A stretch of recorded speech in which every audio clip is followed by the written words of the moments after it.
I've got a confession to make. I was not always as frugal as I am right now. When I was younger, I was just like everyone else. I spent all of the money that I had, and the few times that I did save up money, it was really just so I could buy something even more expensive later. But about 8 years ago now, I learned a lesson which completely changed my life and my relationship with money. And if I can transfer this lesson to you in this video, I'm not joking when I say it could save you hundreds of thousands of dollars and help you reach your financial goals years faster. But for you to really understand this lesson, I need to paint you a picture of where I was in life when I learned this lesson the first time. And if you have no idea who I am, hey, I'm Charles. I'm a money coach, and I help people not only hit their savings goals, but also enjoy life more while doing it. And the lesson that I want to share today will help you with both of those goals. Because at this time, I was a teenager. And as most teenagers do, my driving force in life was just to fit in. And maybe I can chalk some of it up to just being an immature teenager, but I really wanted to impress people. How other people thought about me drove almost every decision I was making on a daily basis. I cared a lot about how I dressed and how I looked and what people thought of me. And through it all, I was just extremely hungry for both attention and then also validation. And one of the ways I thought I could get that was by spending my money. Because I thought that if I had everything that other people wanted, then they would be impressed that I had it. So I was kind of obsessed with really fast sports cars at this time, because I thought that if I had a fast sports car, I would be cool and other people would look up to me. And another example I remember, which kind of makes me laugh looking back on it, is there was this huge house on the street that I lived in, and this house had a ballroom. Now, I don't dance, I don't really care to throw parties, so I would never ever use a big house with a ballroom in it. That would be a complete waste of space for me. But I still really wanted a house with a ballroom. That was a thing for me. That was the thing that I thought I needed to either impress other people or at least get attention or whatever it was. Basically, if other people wanted it, I wanted it. And this was making a massive difference on how I was spending my money. And also, very importantly, it was making a huge difference in how I thought I would spend my money once I was later in my career. And as you can imagine, that mindset makes a big difference on how you spend your money. I remember doing the math, and I actually thought I needed like $10 million by the time I was like 30 or at least 40 to reach some of the goals that I had, because I wanted to drive a Lamborghini. I wanted to live in a nice penthouse. I wanted to have all of these luxuries because I wanted to stand out. I wanted to have things that other people didn't have. And to have all those things, you need a lot more money than everybody else has. But when you spend all of your money trying to buy things that other people don't have, well, that sort of means that you don't have a lot of money left over for savings. And this really makes a massive difference. So let me show you something. So what you're seeing here is a retirement calculator that I made. And if you want this, it's in the description. You can just download it. It's free. But basically what you do is you fill in your own numbers in these orange bars. So I'm just going to put in some fake numbers, and you can sort of see how much of a difference it makes on when you reach your financial goals, depending on how much money you spend and how much money you need. And if you're always trying to impress somebody, you're probably going to need a lot of money in retirement. So in this top cell, I'm just going to put $100,000. This is what I think now is a crazy amount of money. This is way more than what I spend in an average year. But for a lot of people, this is considered sort of normal. But the second cell is also what becomes really important, which is how much money do you have saved? And if you're always trying to impress other people, then you're probably spending almost all of the money you have to always stay a little bit of a step ahead, to always keep up with the Joneses or try to one-up them. So that means you usually have very little in savings. So I'll just leave this at 0 for now and assume that you're early in your career. But a lot of people not only don't save anything, they honestly go into debt. So this might even be negative for some people. I'm going to ignore that for now, but that's the case that a lot of people find themselves in. And then let's say that you only save about 10% of what you make. So just for simplicity, keeping the math simple, I'll put in $10,000 here. So this is how much money you would be saving in an average year. So this is probably about average. I mean, most people save less than $10,000 in an average year, and a 10% savings rate is about the average. For people earlier in their careers, it's usually a little bit less. For people later in their careers who have more income, it's usually a little higher. But this really does fit with sort of the average data for the average person, at least in the US. And so what you'll see here, if you scroll over in this calculator, is you'll see, one, how much money you need in order to be financially free, and second, how many years it would take to reach that goal. So here you have a 4%, a 3.5%, and a 3% withdrawal rate. Basically, what you need to know here is that a 4% withdrawal rate, sort of the maximum you probably want to be thinking about when you retire. Safer would be a 3% withdrawal rate.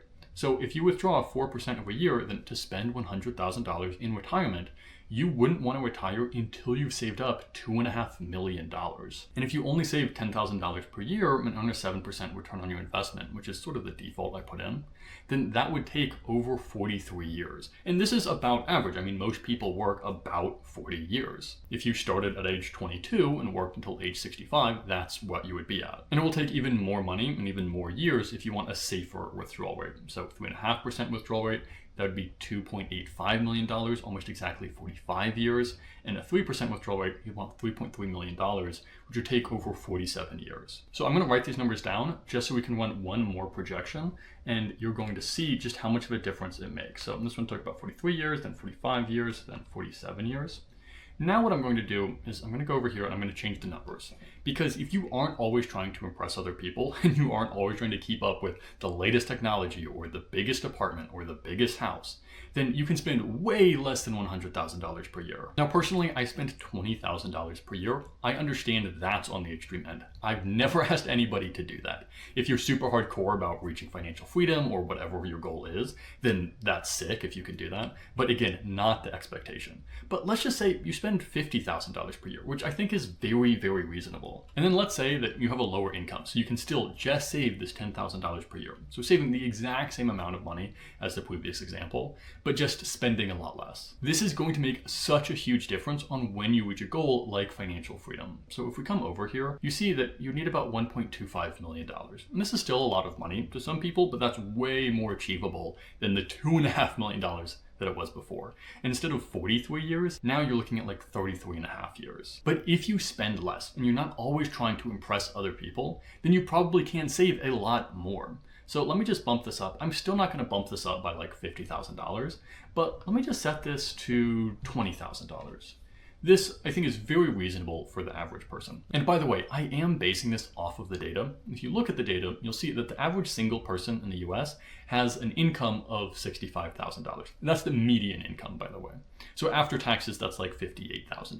But when I plug this in, just spending $50,000 per year, which is totally doable for, I think, most people, and saving $20,000, which again, I think is very reasonable, then what happens is you start to see these numbers come way down.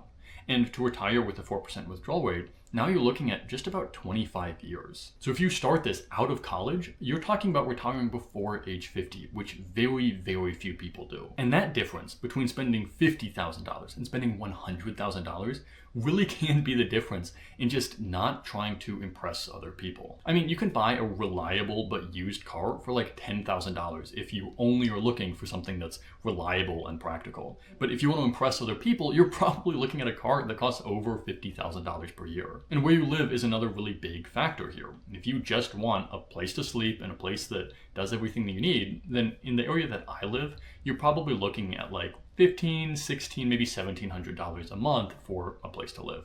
But if you want a really nice apartment, something that impresses other people and something that you want to put on your Instagram to look cool, then you are talking well over $2,000 per month. This stuff really makes a massive difference on how your wealth grows. You might not notice it right now, but when we're talking about a time difference between 20 years of reaching financial freedom, that is a huge difference. And when I see these numbers like that, my first thought is I don't want to trade 20 years of my life just to try to impress somebody else. But on top of this huge money difference, I realized that this mindset was also really bad for my mental health, because I was spending almost all of my time and all of my money trying to get the attention and validation of other people. I was literally allowing my fulfillment and my happiness in life to depend on other people who were managing their own lives. But what I finally came to realize is that I was sacrificing my financial future and I was sacrificing my mental health for a completely flawed premise. Because I was doing all of this on the assumption that if I did spend all of my money,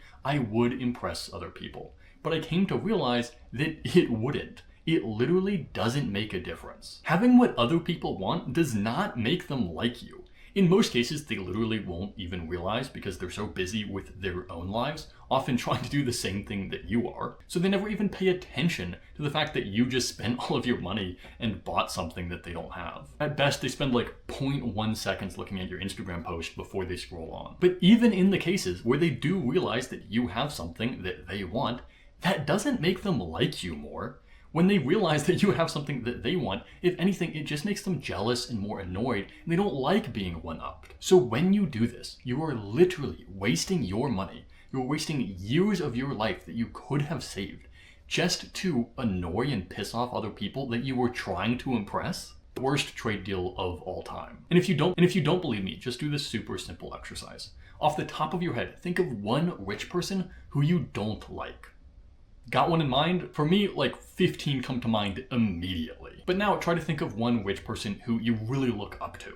The ones you disliked came to mind a lot faster, right? At least for me, only a couple people come to mind of very wealthy people who I really admire. And honestly, usually when I see somebody spend a bunch of money on something that I can afford, my first thought isn't, I wish I could do that, or I wish I had that thing. My first thought is, that just seems so wasteful. To me, even though they have a lot of money, I think of the purchases they make in my terms. And it just seems ridiculous to spend all of your money on something like that. So I usually think those people are less intelligent and less cool and less interesting because of what they're buying, even though there's a good chance that they're buying that thing for the attention and the validation of other people. And this is what finally helped me actually snap out of this mindset, because I realized that nobody actually thinks rich people are cool, but everybody still wants to be rich so that other people think they're cool. It just actually doesn't work. And I don't know why we're wired this way. I don't know why we all have this ambition to have something on this false premise that it will impress other people, even though when we just take 5 seconds to think about it, we can see that it clearly doesn't work that way. But for whatever reason, this is actually how so many people think. And it was literally the reason I was spending all of my money at the time and why I was planning on spending all of my money in the future. I was very fortunate to have learned this lesson before I started my full-time career after college, when I had a lot more money that I could have wasted. And this is really why I feel like I have to pass this on to people, because this stuff saved me so much money. All of that money I would have spent would have literally been a waste. I would have had way less money, hundreds of thousands of dollars less, and I would have been less happy for those years and years that I was just trying to fulfill myself by impressing other people. Spending money to impress other people is just banging your head against a wall. It won't change anything. And I do want to say that you might not even realize that you are doing this. Because at that time, I really thought that I wanted all of those things. I thought I wanted a fast sports car. I thought I wanted a house with a ballroom. I didn't even recognize why I was doing it. But a helpful mindset, and one that helped me, is I started to think about, what would I do if nobody could ever see it? And at the end of the day, I was the last person on the planet, and nobody else would see how I lived my life. I wouldn't be living in a huge house I was trying to maintain. I would much rather live in a small and nice apartment that's easy to maintain. And maybe I want it to be a nice apartment, maybe I want it to have a nice view, but there were so many things, like having a pool or a home gym or just way more space, it would be completely unnecessary, completely impractical for me to have. And it's the same thing with a car. Yeah, I still like nice cars, but I don't want to ever drive a car that I don't feel comfortable parking on the street. So when it's just me, I realized that I really valued simplicity and I really valued minimalism a lot more than anything else. So all of these desires I had to own stuff, I realized they were all just to impress other people. But it's one thing to recognize this, and it's another thing to actually change this mindset. So I want to explain a few exercises that I used, a few things that might help for you to actually break out of this. And the most important thing, which is what I've talked about most in this video, is to just recognize how silly it is. It literally doesn't work. Spending that money to impress other people and get other people's validation is literally just wasted effort. Nobody actually cares. And I keep saying this because this is what you have to drill into yourself, especially whenever you're thinking about making a big purchase. Remind yourself that nobody cares. And something else that's helped me is recognizing that I can like things without wanting to own them. Because I still like really fancy, nice sports cars, and I also have an appreciation for cool antique cars.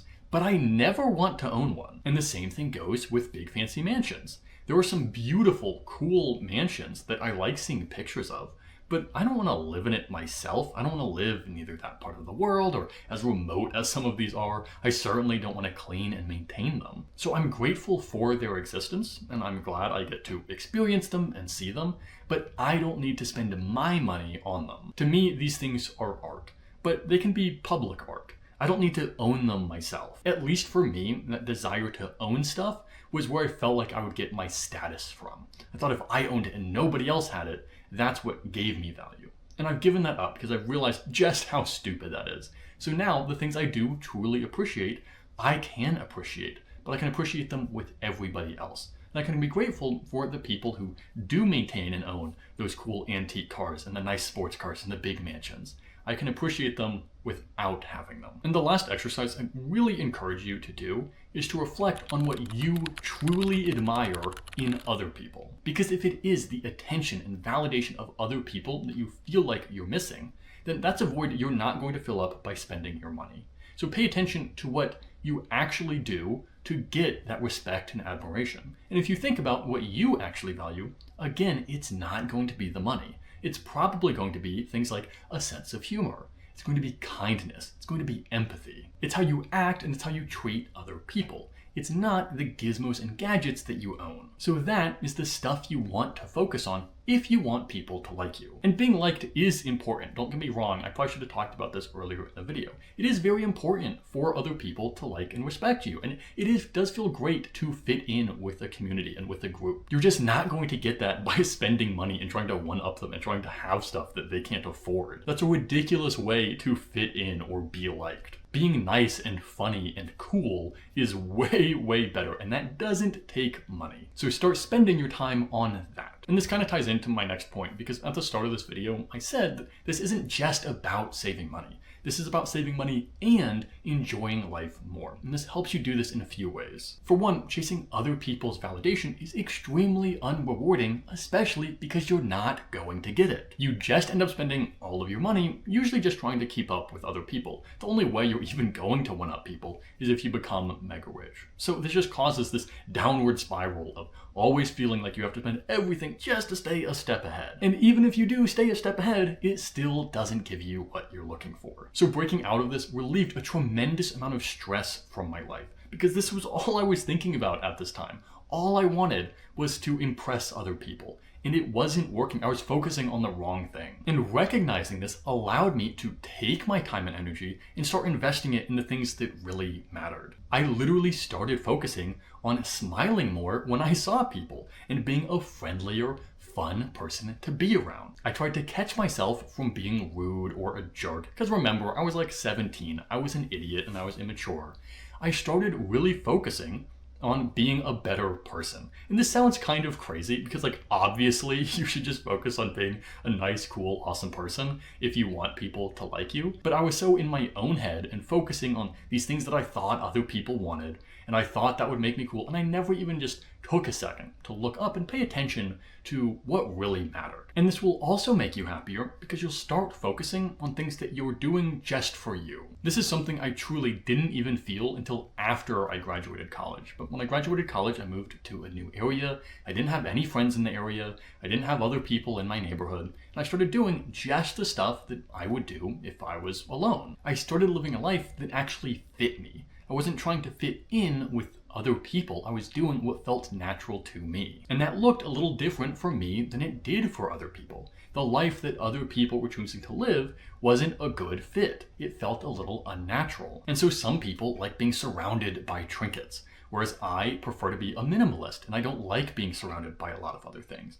And so when you free yourself between what you should and how you shouldn't live your life, you start living a life that you actually enjoy. All of a sudden, my happiness wasn't dependent on what other people thought about me. And that was extremely freeing. And if I didn't like how I was living, I could just change it, because my life was in my control and my happiness was in my control because of that. And this goes for truly everything. This is not just a money lesson anymore. This goes for things like how you spend your time with your hobbies. This goes for your relationships. This goes with everything about how you live your life. There is no one size fits all. You have to find the life that actually fits you. And the funny thing about this is as soon as I learned this lesson, I stopped being so desperate for other people's attention. And I started having a little more self-respect and a little more self-worth than I did when I was this like anxious, crazy teenager who always wanted attention. But what's funny about this is that when I stopped wanting other people's respect and validation and started focusing on what I wanted to do, then I started getting other people's validation and respect. Because people respect somebody who's living life on their own terms way more than they respect somebody who's just trying to fit in. So I started to develop my own values and the things I truly wanted to do just for me. And I started being transparent about those and clear with those. And people respect that. People look up to that. So I built a much better social life for myself and, of course, started saving a lot more money as soon as I learned this lesson. So if it hasn't come across through this very long video, the point is, this lesson truly transformed my life in so many ways, and I hope I've been able to pass on at least a little bit of that to you through this video. This video will probably turn out to be like 20 or 30 minutes, but this stuff took me literally years to learn. So hopefully I can help you sidestep a little bit of that struggle, because I'm being honest here, my life was so much worse until I recognized this. This will truly make you so much wealthier and so much happier. And if you are trying to save more money, then I highly recommend that you check out this video first. Because I have learned the hard way that if you don't do what I talk about in that video, it is so extremely difficult to make permanent changes to your life.